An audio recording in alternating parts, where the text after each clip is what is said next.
नाज़रीन आदाब, न्यूज़ 18 उर्दू में आपका इस्तकबाल है। मैं हूं मोहम्मद विसाल आजम और आप देख रहे हैं खबर खास। बीमारी एक ऐसा लफ्ज बनकर आ गया है जो पिछले 2 साल या उससे ज्यादा से हर इंसान के जुबान पर है। हम कुछ भी करना चाहते हैं या कहीं जाना चाहते हैं तो पहले जहन में यह बात आती है कि बीमारी से बचाव की तदबीर हमने क्या की है।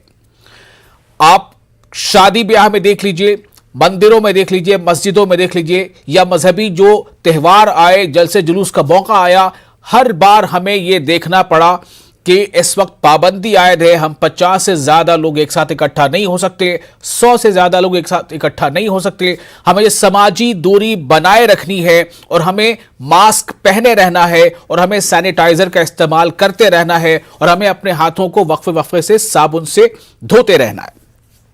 लेकिन कई ऐसे मौके भी आए जब अलग अलग मौकों पर बहुत ज्यादा भीड़ यानी जमे गफीर इकट्ठा देखा भी गया और उसका खामियाजा भी मुल्क ने या मुल्क के कई रियासतों ने भुगता है। एक बार फिर आज एक ऐसी तारीख है जब मुल्क के कई रियासतों में स्कूलों को खोल दिया गया है, यानी जो प्राइमरी लेवल के स्कूल हैं उन्हें भी खोल दिया गया है कि स्कूल चल सकते हैं, स्कूलों में तलबा आ सकते हैं। कुछ जगहों पर लोगों ने अदालत का रुख भी किया और अदालत से यह चाहा कि वो जब तक वैक्सीन का अमल मुकम्मल ना हो जाए स्कूलों में इस तरह से तलबा की जान के साथ खिलवाड़ का अमल को रोका जाए, इस अमल को रोका जाए। और ऐसा कुछ रियासतों में कुछ जगहों से ऐसी खबरें आई भी। लेकिन इस सब के बीच उत्तर प्रदेश से चौंकाने वाली खबर है। खबरों के मुताबिक मशरकी उत्तर प्रदेश के कई अजला में नामालूम वायरल बीमारी का शिकार ज्यादातर बच्चे हो रहे हैं और जैसी खबरें आ रही हैं उसके मुताबिक 50 से जायद बच्चों की मौतें हो चुकी हैं और तकरीबन 10 बड़े लोगों की भी मौतें हुई हैं। लेकिन यह पता नहीं चल पा रहा है कि आखिर ये कौन सी बीमारी है या किस तरह के बुखार का ये लोग हुए हैं शिकार।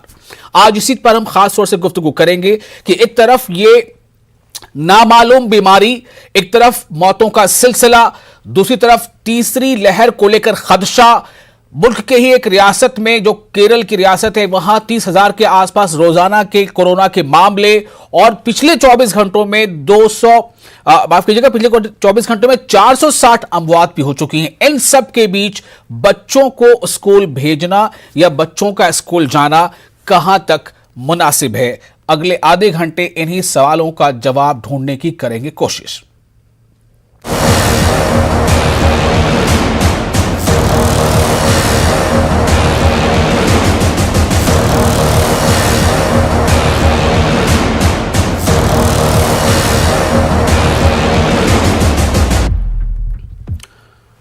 तो नाज़रीन आपको बता दें कि हमारे साथ खास तौर पर कुछ खास मेहमान जुड़े हुए हैं। हमारे साथ हैं महामेधा नागर जो तर्जुमान हैं बीजेपी की, हमारे साथ हैं आसिफ हुसैन सुहेल जो तेलंगाना पेरेंट्स एसोसिएशन की चीफ है, हमारे साथ हैं डॉक्टर मिर्जा वकार बेग जो पेडियाट्रिशियन हैं और नियोनेटोलॉजिस्ट हैं, और साथ ही हमारे साथ होंगे समाजवादी पार्टी के तर्जुमान प्रोफेसर धर्मेंद्र यादव।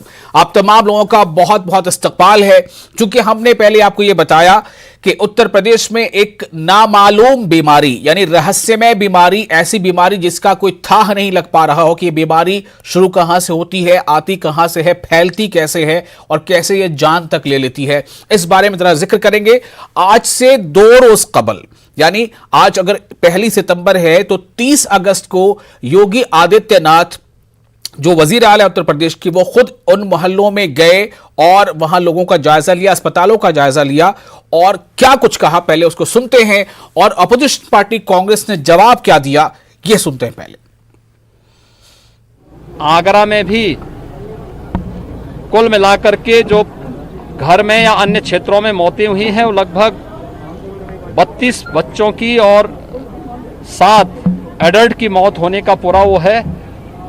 यहाँ पर मैंने उत्तर प्रदेश शासन से मेडिकल एजुकेशन की भी और सर्विलांस की भी टीम को यहाँ पर भेज करके हम इसकी जांच करा रहे हैं। मेडिकल कॉलेज में पर्याप्त मात्रा में मैन पावर उपलब्ध कराने के निर्देश दिए गए हैं। किन कारणों से इस प्रकार की परिस्थिति हुई है इसी को देखने के लिए मैं आज स्वयं पहले मेडिकल कॉलेज का निरीक्षण किया हूं और साथ साथ अगर किसी स्तर पर कोई लापरवाही हुई होगी तो उसकी जवाबदेही भी तय करने के लिए उपस्थित। देखिए, मुख्यमंत्री का जो बड़बोलापन है उसका खामियाजा उत्तर प्रदेश भुगत रहा है। उन्होंने कहा इंसेफ्लाइटिस खत्म हो गया। गोरखपुर में, कुशीनगर में, महाराजगंज में इंसेफ्लाइटिस के नाते बच्चों के मौत का सिलसिला जारी है।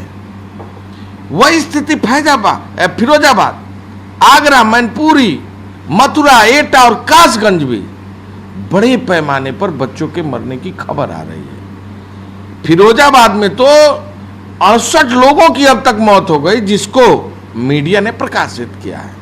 इंसेफ्लाइटिस के जो टीके हैं वो नहीं थे गोरखपुर में। ये आलम है उत्तर प्रदेश का। केवल ब्रांडिंग से और इवेंट से और केवल मीडिया मैनेजमेंट से उत्तर प्रदेश चलेगा?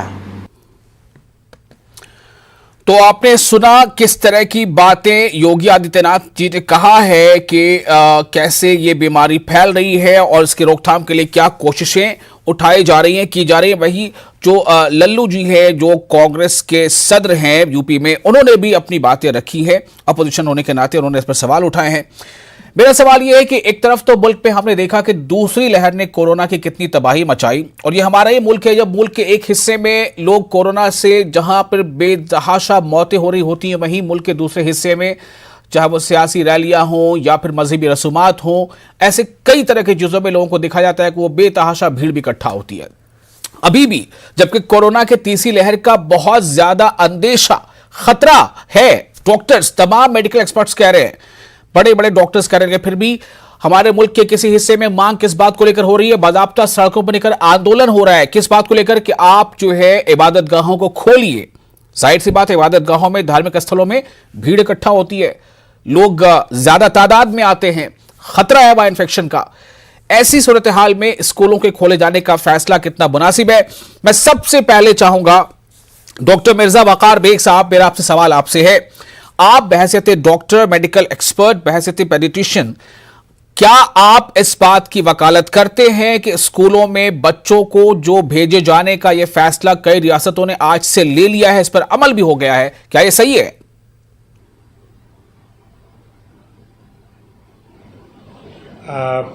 जी शुक्रिया। पहले तो मैं आप सबका शुक्रिया अदा करना चाहूँगा, और एक बात जो मैं कहना चाहूँगा कि इसको सियासी मुद्दा ना बना जाए। किसी भी बीमारी को, हमारे प्रॉब्लम ये है कि चाहे वो हम सबको मिलकर इसका सामना करना चाहिए। पहले तो हमारा इंटेंशन ये होना चाहिए। जहां तक स्कूलों को खुलने का सवाल है तो मैं इसकी वकालत करता हूं, क्योंकि हम लोग यहाँ पर Lucknow academy of paediatrics, adolescent health academy of paediatrics, हम लोगों ने खुद ये मीटिंग्स करी थी और इस चीज को देखा गया था कि भाई अब हमें कोरोना के साथ रहना सीखना पड़ेगा। जहां तक बच्चों का सवाल है, बच्चे डेफिनेटली एट रिस्क पे होते हैं, बट बच्चों को ऊपर वाले ने प्रोटेक्शन भी बहुत अच्छा दिया है। अभी एंटीबॉडीज की स्टडी की गई और बच्चों में 60 to 70% एंटीबॉडीज ऑलरेडी पाई गई हैं, जबकि उनको वैक्सीनेशन नहीं कराया गया। तो इसका मतलब हर्ड इम्यूनिटी के जरिए हमारे बच्चों में इम्यूनिटी डेवलप हो रही है। अब सवाल इस बात का आता है कि देखिए, हमें स्कूलों में बच्चे सिर्फ पढ़ने नहीं जाते हैं। जब बच्चा स्कूल जाता है तो वो खेलता है, लड़ता है, सीखता है। There are so many things. एक बच्चा स्कूल जाके वहां पर उसको एक्सरसाइज करता है। अब 1.5 साल से हम लोगों ने अपने बच्चों को घरों पे बैठाया हुआ है। इससे हम लोगों ने ये देखा कि बच्चों में डिप्रेशन और एंजाइटी के फीचर्स बहुत आ रहे हैं। तो ये हम लोग की कमेटी ने भी डिसाइड किया था कि हम लोगों को स्कूल खोलने चाहिए। वो अलग बात है कि हम पूरे कंप्लीट ना खोल के फेजेस में खोलें, हाइब्रिड क्लासेस लें, कुछ क्लासेस ऑनलाइन लें, कुछ बच्चों को स्कूलों में बुलाएं। और कोरोना का जो थर्ड वेव का डर है, इसके जरिए हम अपनी जिंदगी को रोक नहीं सकते। ये as a pediatrician, as a neonatologist. Doctor साहब, मैं आपसे एक सीधा सवाल करना चाहता हूं, क्या आपने वैक्सीनेशन करा ली है, एक या दोनों खुराक? बिल्कुल, मुझे दोनों खुराक मिल चुकी हैं। तो क्या इसलिए आपका ये कॉन्फिडेंस बोल रहा है? कोविड हो भी गया, क्या आप ऐसे शख्स को अलाउ करेंगे जिसने एक भी टीका नहीं लिया है, वो भीड़ में इकट्ठा हो, चाहे वो बच्चा हो या बड़ा हो? नहीं, देखिए, हम लोगों ने ये स्कूल को साफ निर्देश दिए गए हैं कि स्कूल वही खोलने की परमिशन मिलेंगी जिनके टीचर्स ने 2 डोजेज वैक्सीनेशन लगा लिए हों और पेरेंट्स से कंसेंट लिया जाएगा कि भाई आप अपने बच्चे को अपनी जिम्मेदारी में भेजना चाहते हैं, और किसी के ऊपर जबरदस्ती भी नहीं की जाएगी। ऑनलाइन क्लासेस वैसे ही चलती रहनी ठीक चाहिए। है, मैं तेलंगाना से, चूंकि तेलंगाना में ऐसा ही मामला हुआ था, लोगों ने हाई कोर्ट को रुजू किया था। हाई कोर्ट ने क्या कुछ कहा है? पेरेंट्स एसोसिएशन के हमारे साथ आसिफ साहब मौजूद है, मैं उनसे पूछना चाहता हूं। आसिफ हुसैन साहब, तेलंगाना हाई कोर्ट में आपने किस बात को लेकर अर्जी दी थी और कोर्ट की तरफ से क्या इस पर अहकाम आए?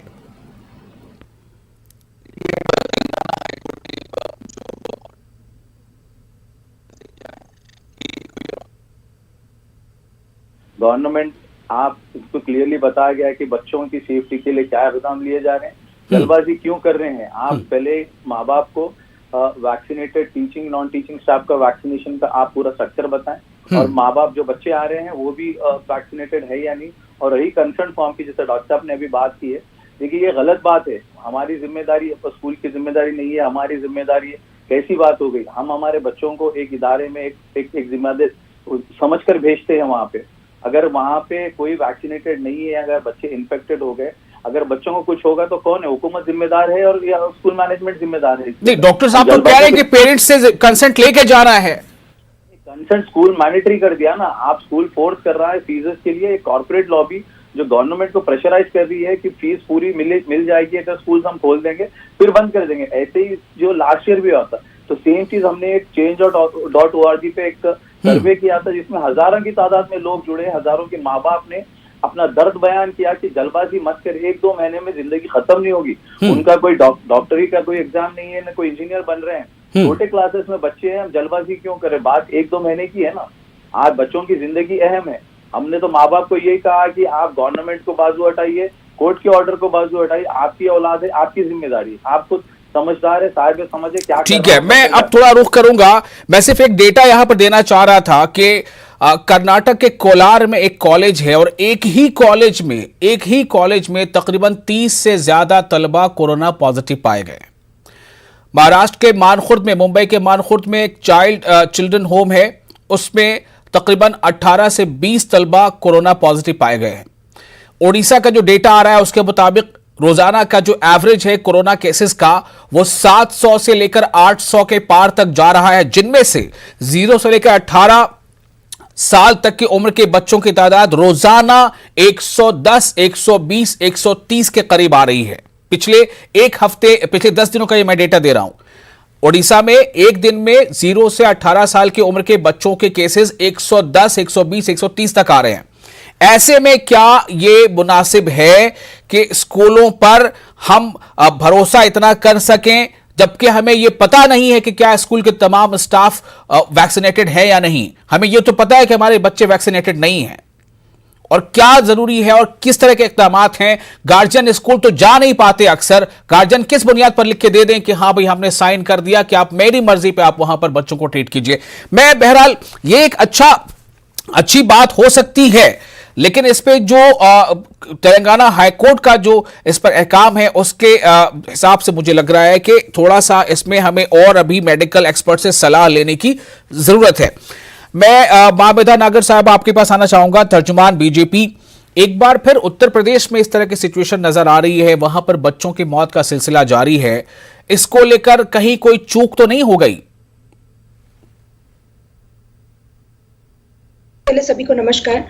मैं बताना चाहूंगी कि चूक के मायने तो मैं नहीं बता पाऊंगी, अभी उस पर ऑलरेडी जांच बैठा दी गई है। वहां पर अभी जो फिरोजाबाद का जो इंसिडेंट हुआ है वहां पर अभी उसको डेंगू या फिर कोई और अननोन डिजीज के नाते अभी हम उसको देख रहे हैं, उस पूरे किस्से को, जहां पर इतने सारे बच्चों को की तबीयत खराब हुई है, उनको वायरल फीवर हुआ है।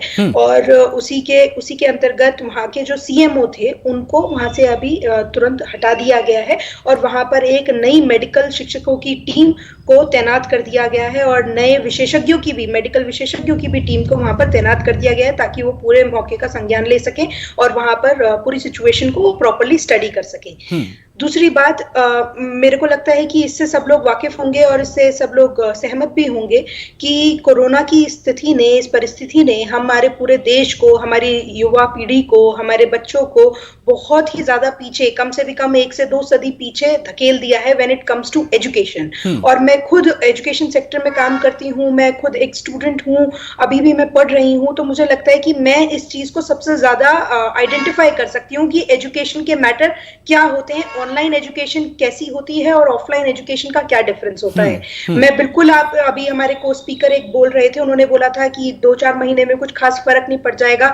1st से 5th अगर हम प्राइमरी स्कूल्स के स्टूडेंट्स के लिए देखें तो ऑफ कोर्स उन पे बहुत ज्यादा फर्क नहीं पड़ जाएगा, बट हमको ये भी समझना चाहिए जो एजुकेशन सिस्टम होता है और जो एजुकेशन होती है उसकी नींव ही आपकी प्राइमरी क्लासेस में रखी जाती है। अगर उनको हम प्राइमरी क्लासेस के अंदर ही सिर्फ और सिर्फ प्रमोट करने के लिए हम सिर्फ असाइनमेंट्स के बेसिस पे या फिर बिना किसी उसके बेसिस के हम उनको सिर्फ प्रमोट करते जाएंगे, तो जब वो सीनियर क्लासेस में वो स्टूडेंट जाएगा तब जाकर के उसको बहुत सारी ट्रबल्स का सामना करना पड़ेगा।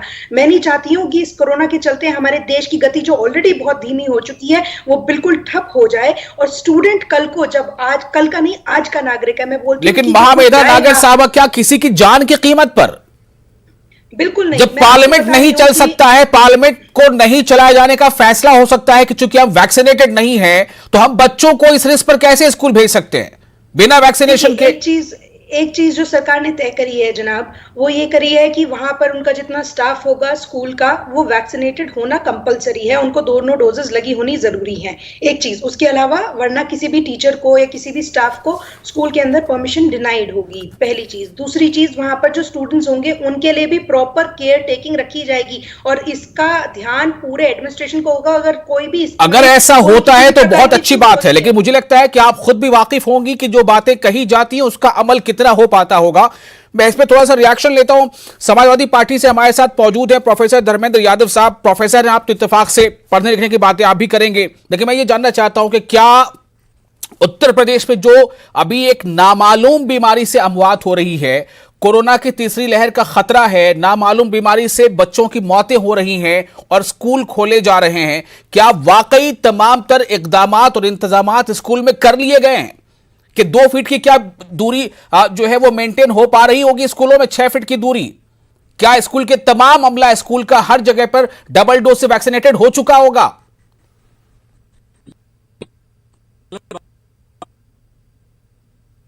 जी धर्मेंद्र यादव साहब।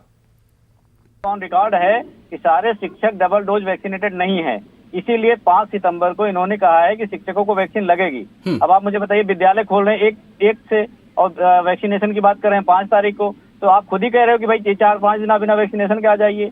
ये सरकार को कुछ नहीं करना है, इसको बस डेटा मैनिपुलेशन करना है। पहले जब आपकी कोरोना की वेव आई, इन्होंने कहा कि एक अननोन बीमारी है, अब आपके पास बुखार कोई दूसरा आ गया, वो भी एक अननोन बीमारी है।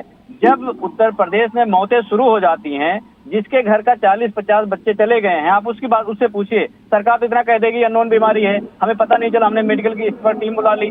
सरकार को चाहिए कि एक प्रॉपर ढंग से इस बात को समझे कि एक जान की कीमत कितनी होती है। यही सरकार है, उत्तर प्रदेश की सरकार और भारत की सरकार दोनों ने, यहाँ मुख्यमंत्री ने वहाँ प्रधानमंत्री ने ये कह दिया कि जो सेकेंड वेव आई थी, सेकेंड वेव में ऑक्सीजन की कमी से एक भी आदमी की मौत नहीं हुई है। ये बात भारतीय जनता पार्टी की जो प्रवक्ता हैं, बैठी हुई हैं मैडम, मैं उनसे जानना चाहता हूं, अगर वो अपने दिल पे हाथ रख के कह दें कि उत्तर प्रदेश में और पूरे भारत में किसी एक भी आदमी की जान बिना ऑक्सीजन, उत्तर प्रदेश में और पूरे भारत में किसी एक भी आदमी की जान बिना ऑक्सीजन के नहीं गई, तो मैं इस बात को मान लूंगा। अब रही बात स्कूल खोलने की, स्कूल खोलने की जो बात है, जब तक आपका प्रॉपर तैयारी नहीं है, मॉनिटरिंग सिस्टम नहीं है, मैं आपको बता दूं, आप किसी विद्यालय में चले जाइए, आप देखिएगा सैनिटाइजर लोग यूज नहीं कर पा रहे हैं, सैनिटाइजर उपलब्ध नहीं है, वहां पे मास्क उपलब्ध नहीं है, कागजों में सारा उपलब्ध है। दूसरी बात जो करें कि पेरेंट के हमने सहमति पे छोड़ दिया है। मैं गाजियाबाद से हूं, मैं गाजियाबाद का बता देता हूं कि 6% लोगों ने ये कहा है कि हम बच्चे को भेजेंगे, 94% लोगों ने डिनाई कर दिया है। तो आप ये बात कैसे कह रहे हैं कि लोग कह रहे हैं कि हम अपने बच्चे को भेजेंगे? जान से ज्यादा कुछ नहीं है। सरकार को समझना होगा कि जान से ज्यादा बड़ा कुछ नहीं है। पढ़ाई चलो ठीक है, चलती रहेगी, पढ़ाई 1 साल बाद हो जाएगी, लेकिन सबसे पहली प्राथमिकता सरकार की है कि वैक्सीनेशन कैसे हो। अभी 18 साल से नीचे वाले बच्चों के वैक्सीनेशन का क्या स्टेटस है, इसको इन्होंने ये बताना चाहिए इनको कितने दिन में आ जाएगा, कितने कंपनी से बातचीत चल रही है, क्या ट्रायल हो चुका है, क्लिनिकल ट्रायल हुआ कि नहीं हुआ है, वो बातें नहीं बताएंगे। ये नई नई बातें बताएंगे कि हमारी टीम गठित हो गई है, वो जांच कर रही है, जांच करने के बाद ये हो जाएगा। मतलब कोई कंक्रीट बातें निकल के उत्तर प्रदेश सरकार की तरफ से मैं एक बार फिर से आसिफ हुसैन साहब के पास जाना चाहता हूं, चूंकि आसिफ हुसैन जो है वो तेलंगाना पेरेंट्स एसोसिएशन से हैं। आसिफ साहब, मैं आपसे ये जानना चाह रहा था, किस बात को लेकर आप डर किस बात का है, खौफ या डर किस बात का है, पेरेंट्स क्यों डरे हुए हैं? एक अंग्रेजी में कहावत है, small coffins are heaviest to carry. ठीक है, मैं जानता हूं ये बच्चों के खोने का दर्द क्या है, मैंने खोया है, मैं जानता हूं, जैसा मैडम ने बोला है कि कुछ नहीं होगा, जब बच्चों की मौत होगी तो हुकूमत जिम्मेदारी लेगी क्या? जब गोरखपुर में, फिरोजाबाद में, आगरा में 35 बच्चे मरे हैं, ठीक है, लापरवाही की तरफ से। जब गवर्नमेंट एक हॉस्पिटल को संभाल नहीं सकती है तो स्कूल्स को क्यों फोर्स कर रही है? डर हमें ये है कि हमारे बच्चे वापस नहीं आएगी। ये हुकूमत सिर्फ अपनी राजनीति के लिए कॉर्पोरेट स्कूल्स को सपोर्ट करने के लिए ये सारे इक़दाम कर रहे हैं। 99% माँ बाप इसके खिलाफ है, पर उनको प्रेशराइज किया जा रहा है बोल के कि अगर आप बच्चों को नहीं भेजेंगे तो बच्चों का साल खराब हो जाएगा, वो लोगों को आगे प्रमोट नहीं करेंगे। देखिए, पहले हमें हमारे बच्चों की जिंदगी इंपॉर्टेंट है, बच्चों की जिंदगी इंपॉर्टेंट है। मैं फिर से आऊंगा डॉक्टर मिर्जा वकार बेग साहब के पास, जिन्होंने दोनों डोजेस ले लिए हैं। डॉक्टर मिर्जा वकार साहब, डॉक्टर है आप, मेरा सवाल यह था कि पेरेंट्स का कंसेंट लेकर क्या आप समझते हैं इस बात को बखूबी कि पेरेंट्स बखूबी पूरी तरह से वाकफियत रखते होंगे? पेरेंट्स की अपनी जिम्मेदारियां, उनका भी अपना काम है कि स्कूल में क्या हो पा रहा है, नहीं हो पा रहा है। दूसरी बात, अगर ये कंपलसरी नहीं है ऑफलाइन या ऑनलाइन, तो फिर ऐसा क्यों हो रहा है? ज्यादातर स्कूलों में उन्होंने ऑनलाइन क्लासेस बंद कर दिए, मजबूरन आपको अपने बच्चे को स्कूल भेजना ही पड़ेगा। मैं आपसे सिर्फ मेडिकल राय लेना चाह रहा था कि क्या ये मुनासिब होगा कि बिना एक भी वैक्सीन लिए बच्चों को हम उस भीड़ का हिस्सा बनने दें?